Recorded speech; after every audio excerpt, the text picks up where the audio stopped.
Hi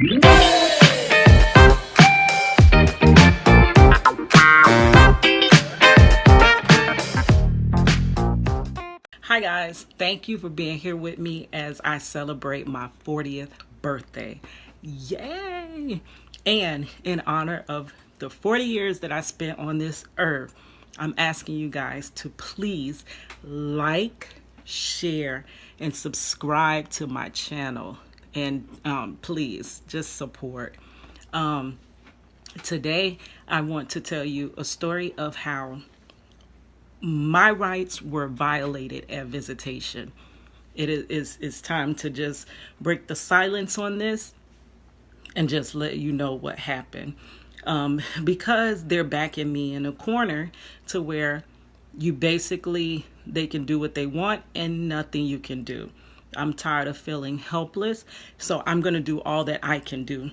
Whether it makes a difference or not, I don't know, but I'm going to speak out because I am tired of being violated by this system. Okay, to start out, you guys know that my husband is wrongfully convicted. He should not even be in prison to begin with. I have been fighting for him for the last, really since he left in 2002, but since 2001 when we were going to trial. So it's been 20 plus years that me and my husband have been fighting his wrongful conviction, making very small, the smallest steps you can think of with that situation. By the time his case is overturned, most likely those 17 years will pass and he would have, then he'll be free. But he would have given up 37 years of his life for something he didn't do. Okay. Anyways, I am making strides in that. And I got a lot of hot tea about that. Like, I got a lot. I just need somebody to finally just listen so I can give you this information, because it is proof now. It's proof now that he was wrongfully convicted and excessively sentenced. And because of that, he missed our daughter growing up. So, well, he didn't completely miss his daughter growing up, because I went to visitation. I brought our daughter along to visitation from age of in my arm, like 9 months old. Well, really, she visited before that at the jailhouse. But as of 9 months old, when she was very little, she would go visit her dad in prison.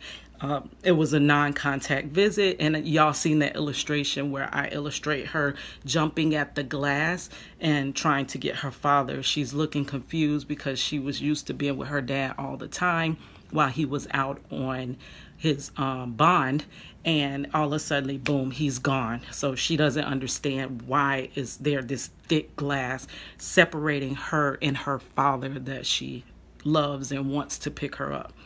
Yeah, so it's been a long road, and my prayers go out to anybody that's incarcerated, whether you did the crime you're being convicted of or whether you didn't. It's still a hard road. And I believe even if you did do your crime, you should be sentenced justly. You still deserve justice. This is the key. Everyone deserves justice. If you're convicted of a crime, the just thing is to be sentenced equally according to everyone else that is convicted of that same crime. Not because your skin is brown like mine, you get more time. That rhymed. I be rhyming, I don't be trying to rhyme. But that's not fair. That's not fair, because our skin is brown, that we get more time. And that's how it actually happens here. It shouldn't be that way. Justice is for everyone. If you were born in this country, you deserve justice. And even if you weren't born here, if you came here and you reside here and your family members came here, you still deserve justice because you're on this ground. And we're the United States. And we pride ourselves in being a just country. Okay, I regress from that, but I'm going to continue into this. While visiting, the way that my daughter and her father had a relationship is because all over the state of Florida. And Florida is big, it's long with the peninsula. Is it the panhandle? I'm sorry, the panhandle. And then the peninsula goes down like this. So I have visited him. We're like in central. I visited all the way up and over down the panhandle. I've went all the way from central to all the way down, almost on the coast. I've visited him all over the state of Florida. He has been at numerous facilities. I think over 8 facilities since he's been wrongfully convicted and incarcerated for 20 years. So all over Florida. And that is how my daughter maintained a relationship with him. That's how she knew him. She would visit when he was really close to home. She visited every single weekend. He was able to call because the phone calls were cheaper. They were only like 50 cents. He can call, help her with homework. He can see what's going on with her. And that's how he was able to be in her life. Okay, so here's where the story gets thick. After 20 years of visiting my husband, I went maybe a month ago. I was going to visit my husband. He is 6.5 hours away from my home. I'm much older now. I just mentioned that I'm 40. When I started this prison wife life, I was only 20 years old. So it's much harder for me to travel those long distance. I have health issues. I have diminishing eyesight. I have so many different obstacles and make it so difficult to get, far away. So I didn't sleep. I couldn't sleep. I was going to see my husband. I was finally going to see him. That he had been in maximum security. He got off of max. So for a couple years, we couldn't visit. We finally were able to visit, but we were able to visit in maximum security. When he was in maximum security, he had did his max time. That also was another bogus situation, but your hands are tied. You pretty much cannot fight DLC. You can't do anything. Whatever they say you did, you're pretty much going to get that punishment for it. And it's not too much you can do to combat it. So he had did his max time, and because of the shutdown that happened last year, he was stuck because they weren't transferring anybody. So he was saying, I'm still being punished like I'm on max time, but I'm not on max time, but they just couldn't transfer him out of the facility. So lo and behold, when they finally transfer him, which I thought that was far away from the house, after 7 or 8 years of being close to home, he was then transferred from this central area to way back up here. Whew. It always gets worse, it seems like. So he was transferred way back up there. And I'm thinking once he got off that max time, possibly, I always hope for the best, but I always get the worst. I'm thinking maybe he'll be transferred closer and it'll be a little bit easier to see him. No, honey. When he was transferred all the way to the top of the map, to where they can almost, basically they were trying to put him out of the state of Florida because he's on the edge of Alabama. He's so far away from us. So now it's even harder to travel. I have sciatica. I have this diminishing eyesight. I have 3 herniated discs in my neck. I have so many health issues that make it hard to drive long distances, but I do it to see my husband. And I do it because I'm forced to do it. That's all we have. We have nothing but visitation and very expensive phone calls. So I got up and I didn't sleep. I have to leave my house like midnight, almost a little bit after midnight, to get on time to visitation, because now they schedule you in a slot, and I was scheduled for the 8 o'clock slot, which means I had to drive all night to get there.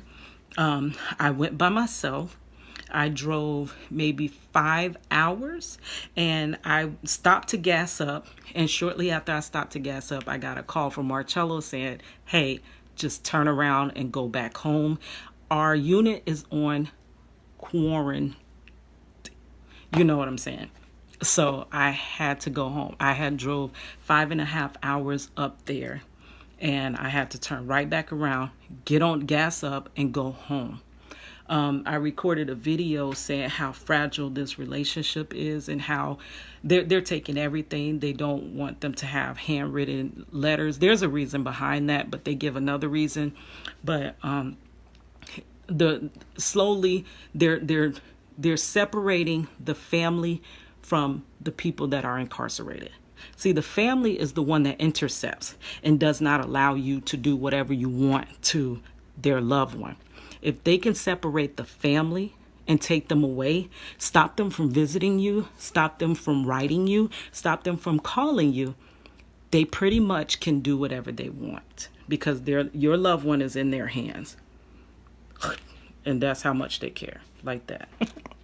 So it's pretty much you're helpless, and they know the only resistance they get is from the family. So they have to separate the family from the person that's incarcerated for them to be able to continue in the manner that they do. So when I got a call from him that day saying later when I was almost home, so I drove 10 hours to see my husband, did not see his face, and I wasted a bunch of gas. I had a hotel room. I wasted all my money driving up there. I was hurting, I was sleepy, I was tired, and I was upset because I had to turn around and go home and not see him.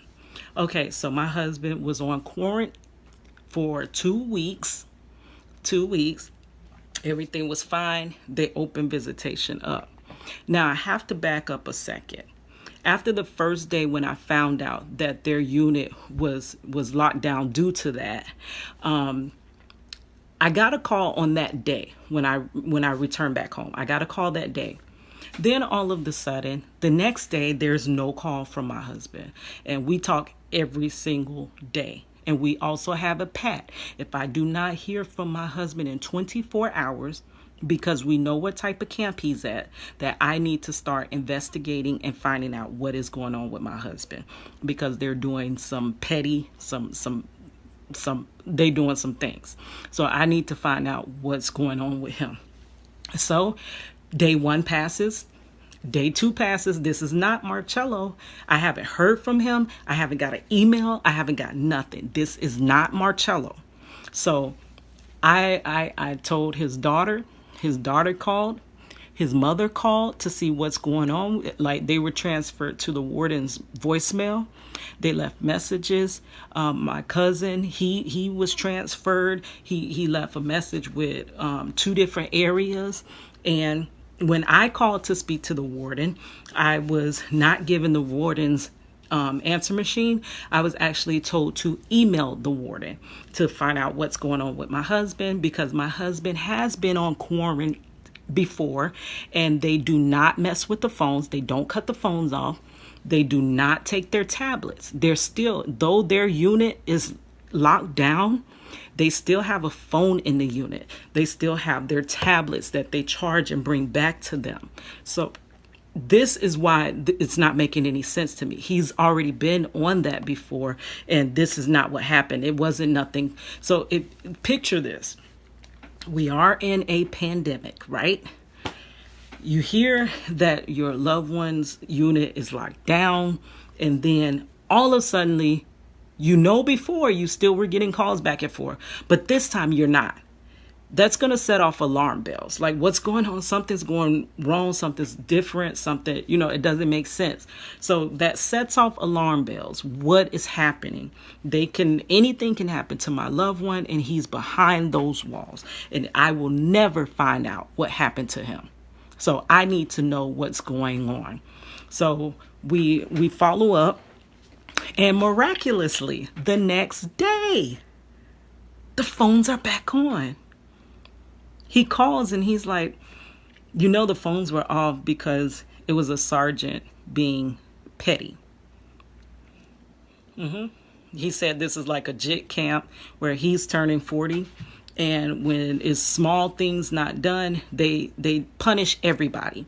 So because one person did not make up their bed, he punished the whole unit by not turning on the phones for them to call their loved ones and not giving them their tablets so that they can have emails to their family, at least while they're locked in for 2 weeks in the dorm, not able to move, not able to do anything.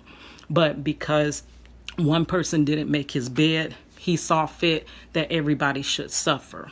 Okay.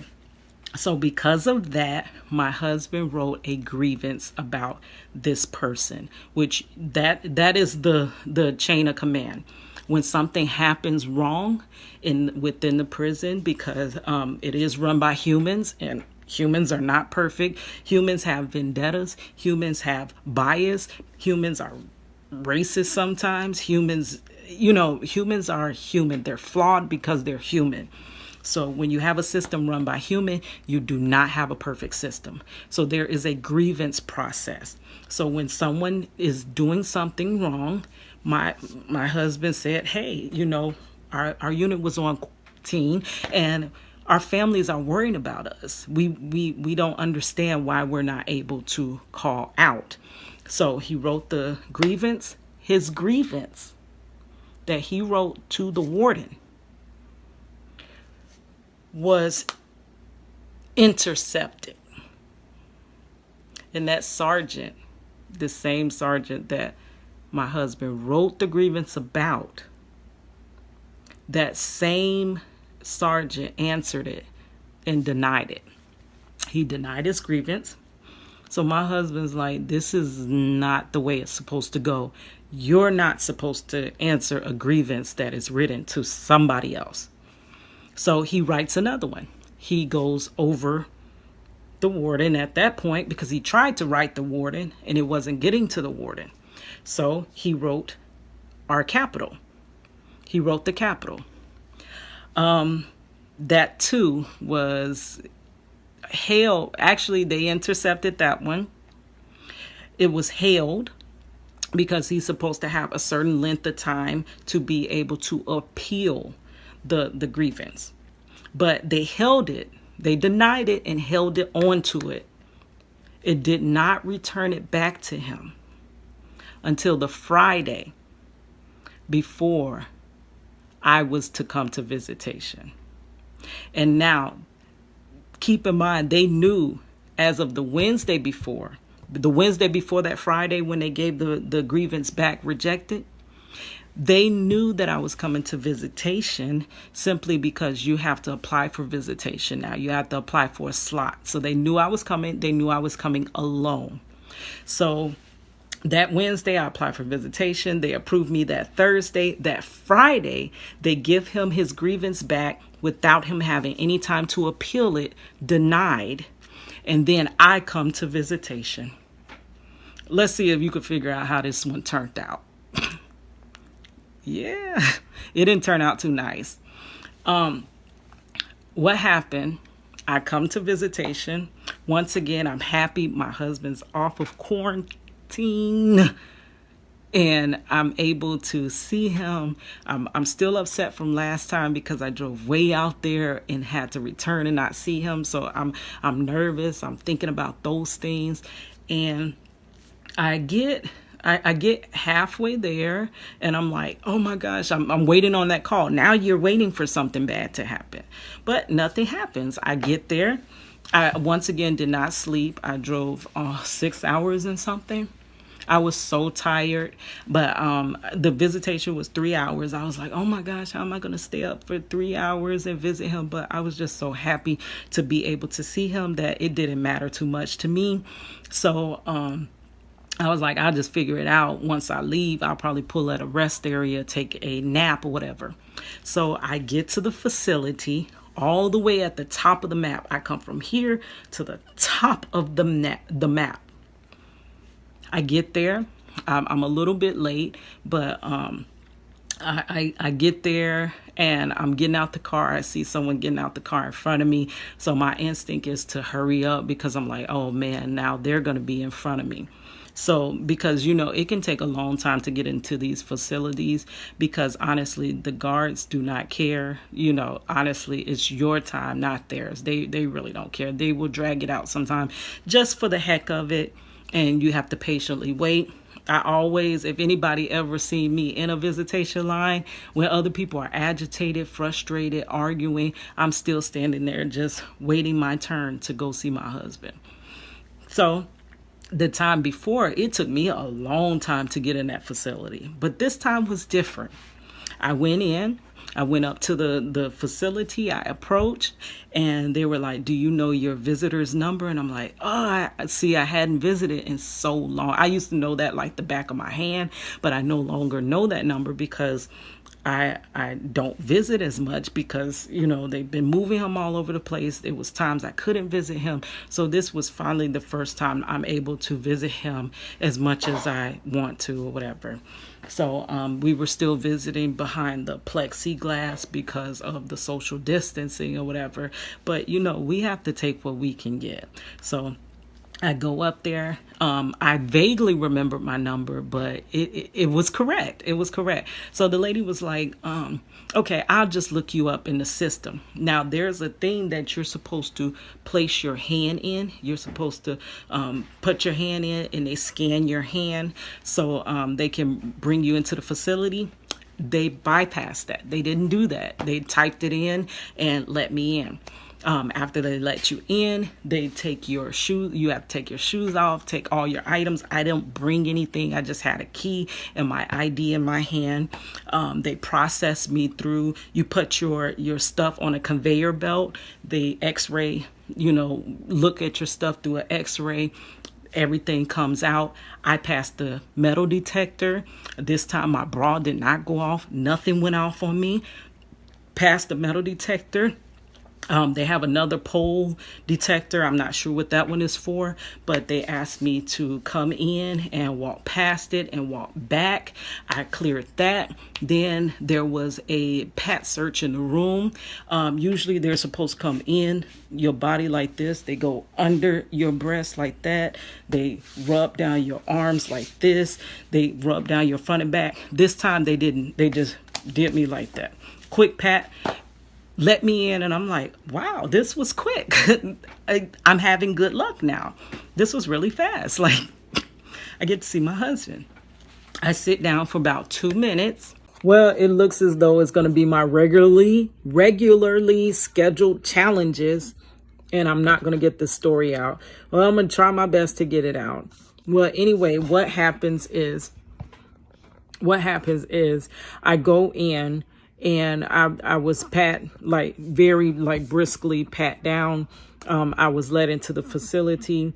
When I went, I gave my paper to the guard that was on duty. Marcello came in maybe 2 minutes later. There were only 2 other visitors. There was only 3 people visiting. This is a super small facility, which not even that many people can even fit to visit. So it was only 3 visitors. He approached me at the table that I was that I was told to sit at, any table that was open.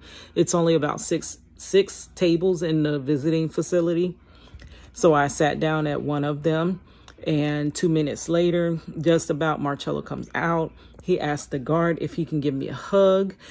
She says yes. We give a hug, and then I proceed to just tell him about he's asking, am I okay? And then I went to tell him about the conviction integrity unit and all the information that I found out about them, and telling him how he may possibly have a shot if he can hurry up and get me all his information so that we can submit his case to that. And 5 minutes into visit, I am called out by a officer. They called my license plate number and said, the owner of this vehicle, please step outside. I'm wondering what's going on. I'm thinking, honestly, I probably parked in the wrong spot or something like that. They walk me out of visitation. When I get outside of visitation, they tell me that the dogs hit on my car. And I'm like, huh? How do dogs hit on my car? Like, that's impossible. Like, how? Like, I have zero to do with substances. I know nothing about substances. I have no record. I have no substance record. I have no history of substances. I don't be around all different types of people that would even be involved in substances. So how in the heck is some dogs hitting on my car. That makes no sense whatsoever. So I'm told that the dogs hit on my car, and I have to go out and talk to a plainclothes officer. I get out there. It's this huge, big old, huge guy, wide and tall, much bigger than me. And I'm a big woman, much bigger than me. And he's telling me, if I find anything in your car, first, let me tell you, you don't have to let me search your car. You don't have to let me search your car. But if you let me search your car and I find something on your car, I'm taking you to jail out here. I'm taking you to jail. I'm scared. I'm by myself.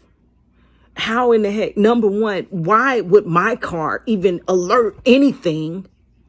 I don't see any dog. No dog to be seen anywhere. You have a plainclothes officer, no cruiser car, nothing looks correct. I have been strip searched before. I was not presented with the document that you're supposed to sign to approve the strip searching or to disapprove the strip searching. I was given nothing. All I'm told is you can let us search your car, but if you do and I find something, I'm taking you to jail. I'm taking you to jail. That's all that's in my face. And I'm thinking, I'm like, I have to let them search because I'm going to lose my visitations. Like, what's going on? They didn't. I asked, what's going on with my visitation? They told me this ain't about visitation. This ain't about visitation. Either you let us search, or if I find something, I'm taking you to jail, or you go talk to them afterwards after you refuse to search. So nobody told me nothing about visitation. Nobody told me nothing. It didn't seem right. I've been strip searched before. I have visited for over 20 years. I know how a search is supposed to go. None of that was familiar. All of that was oddball stuff happening. So ultimately, I denied the search. And then I'm told that, okay, you denied the search. Then I go over. They said I had to go talk to the COs. And guess who? One of the COs is that I have to talk to about visitation. You got it. The one that Marcello wrote the grievance about. It was all set up. And he says to me, I don't know if you're visiting your husband or your father. I don't know. Number one, husband or father, because the only two people that really visit is me and my daughter. That's why he said that. I don't know if you're visiting your husband or your father, but your visits are terminated indefinitely. And that's all over the state of Florida. And he smiled.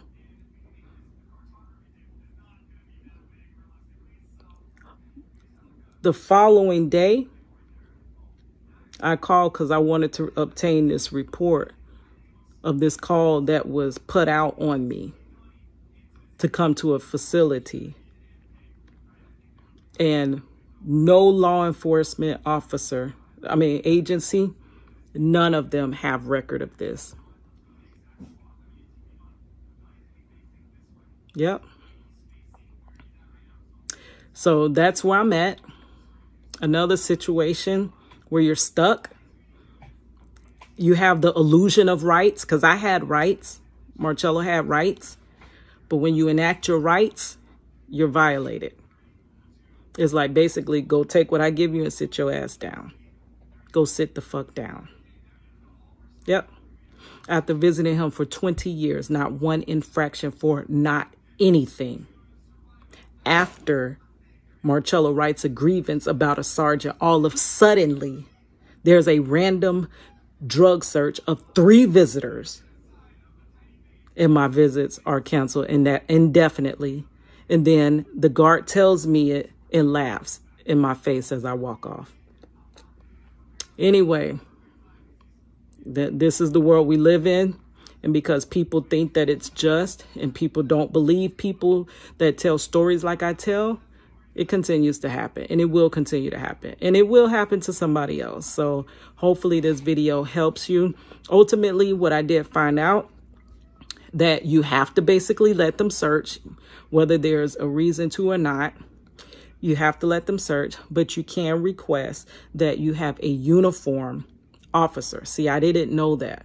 A uniform officer I would have trusted more than a plainclothes officer, that I don't see a patrol car, I don't see a dog, I don't see a paper, I don't see nothing. And I'm supposed to trust that and let you search my vehicle. Yeah.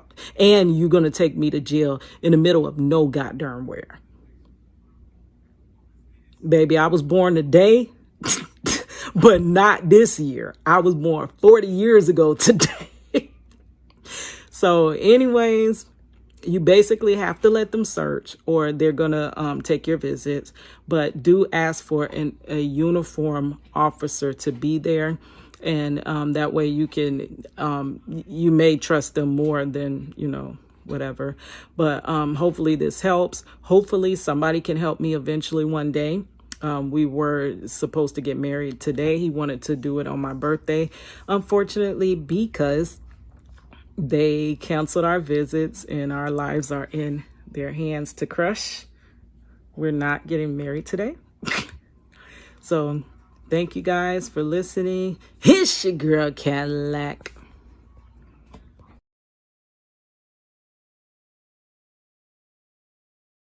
So it's your girl Cadillac.